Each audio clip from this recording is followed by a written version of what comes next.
네, 청탁은 받았고 특혜는 주었지만 비리나 범죄는 아니다. 자유한국당 김성태 의원 딸 KT 채용 비리 혐의 재판 얘기해 보겠습니다. 남성한 변호사의 시사법률입니다. 변호사님, 지난 26일이죠. 이석채 전 KT 회장 등에 대한 첫 재판이 열렸는데 증언이 좀 세 보이는 증언이 나왔는데 어떤 내용인가요? 네, 일단 증인으로 나온 사람은 2012년 KT의 대졸 공채 실무를 담당했던 A 씨입니다.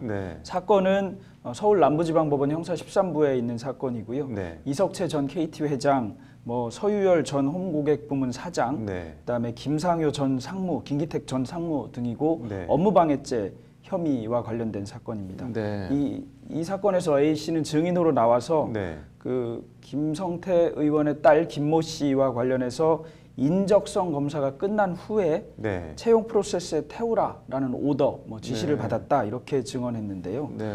김 씨가 정상적인 과정을 밟지 않고 상당한 특혜를 받았다는 것과 관련된 증언이 실무자의 입을 통해서 나왔습니다. 검찰 공소장도 비슷한 내용인 거죠? 네, 검찰에 따르면 당시 KT의 공채 서류 접수는 2012년 9월 17일에 이미 마무리됐다는 것이고요. 김성태 의원 딸의 경우에는 10월 19일에 입사 지원서를 제출했고 이게 마감 한 달 뒤였다는 것입니다. A 씨는 이와 관련해서 이메일 지원서를 보면 다수의 작성 항목이 이미 공란으로 남겨져 있어서 과연 지원할 생각이 있었는지 의구심이 들 정도였다 이렇게 증언했다고 합니다. 그래서 자신이 김 의원 딸에게 외국어 부문, 자격증, 장점, 보완점 이런 누락된 부분들을 채워달라고 요구했다.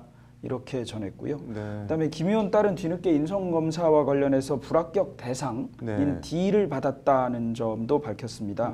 그럼에도 불구하고 인성검사를 통과해서 다음 전형인 면접에 응시했다는 것이고요. 이에 대해서 A 씨는 상급자인 B 팀장에게 이런 사실을 알렸더니 B 팀장이 당황했던 게 기억이 난다. 그러면서 본인도 위에서 의사결정을 하는 대로 따라서 한 것이기 때문에 그냥 하자 이렇게 했다는 것이 A 씨의 증언입니다. 첫 재판부터 검찰 입장에서는 적지 않은 소득을 올린 것 같은데 이석채 전 회장 등은 이에 대해서 어떻게 항변을 했나요? 네, 변호인단은 일단 일부 특혜는 있었다. 그렇다 하더라도 이것이 불법은 아니다라는 취지로 항변한 것입니다.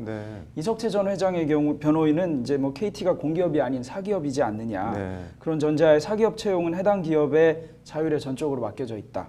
그리고 스스로의 판단을 따라서 적합한 인물을 채용하는 자유가 당연히 있는 것 아니냐 이렇게 강조했습니다. 누구를 어떻게 뽑든 간에 전적으로 기업 자유와 관련된 사항이니까 이석채 전 회장 등이 KT의 업무를 방해했다고 볼 수 없다는 것입니다. 김성태 의원 같은 경우는 정치검찰이 일방적으로 피의 사실을 흘리고 있다 이러면서 이런 시기도 했는데 이석채 전 회장과 같은 입장인 거죠. 죄가 없다 이런. 네, 설사 김 의원 청탁과 관련해서 KT 내부에서 김성태 의원 딸에게 특혜를 제공했다고 하더라도 그게 범죄는 아니다라는 것입니다. 그러니까 결국 이 전 회장과 입장은 마찬가지인 것이고 KT에서 알아서 한 것이기 때문에 김성태 의원과는 관련이 없다는 얘기입니다. 이게 그렇게 주장할 수 있는 근거 같은 게 있나요? KT 입장에서? 네, KT에서는 이런 점을 입증하기 위해서 이석채 전 회장 등에서는 이런 점을 입증하기 위해서 KT가 과거부터 내부 임원 추천이 있는 경우에 혜택을 주는 관행이 있어 왔다. 그리고 내부 임원 추천자에 대해서는 서류와 인적성 시험 등을 통과시켜 주는 것도 관행이었다. 이렇게 주장하고 있습니다. 그러니까 내부 임원 추천자에 해당한다는 것입니다. 김 의원 딸의 경우에도 이런 경우에 서류 인적성 검사 통과라는 특혜는 관행상 있었던 일이고 범죄가 아니다. 이런 주장입니다. 특혜는 있었지만 범죄는 아니다는 건데 업무방해가 성립 안 된다는 주장 어떻게 보시나요? 업무방해가 성립하려면 위계, 위력이 있어야 됩니다. 이게 이제 위력은 아니고 위계라고 보는 것인데요. 위계가 되려면 이제 속이는 행위가 있어야 되고 속여서 업무 담당자나 KT가 잘못 채용했어야 되는 것입니다. 그런데 속은 것이 아니고 애초에 그런 것이 다 같이 그렇게 하기로 했다는 것이라는 것이거든요. 그런데 그게 과연 인적성 검사가 탈락 대상이거나 또는 보류 대상인 경우에도 해당하는 것인지 아니면 기타 다른 요건들을 충분히 충족하지 못한 경우에도 뽑기로 한 것인지 그리고 그렇게 한 것이 과연 내부 임원 추천 정도에 해당하는 것인지도 의문이고 그리고 그런 정도의 관행이 있었다는 것만 가지고 업무를 방해한 것이 아니다라고 보는 것이 과연 정당할까 이런 의문이 들어서 글쎄요 저는 조금 업무방해의 고의가 없었다거나 또는 위계가 아니라는 주장을 받아들이기 어렵지 않나 이렇게 생각하고 있습니다.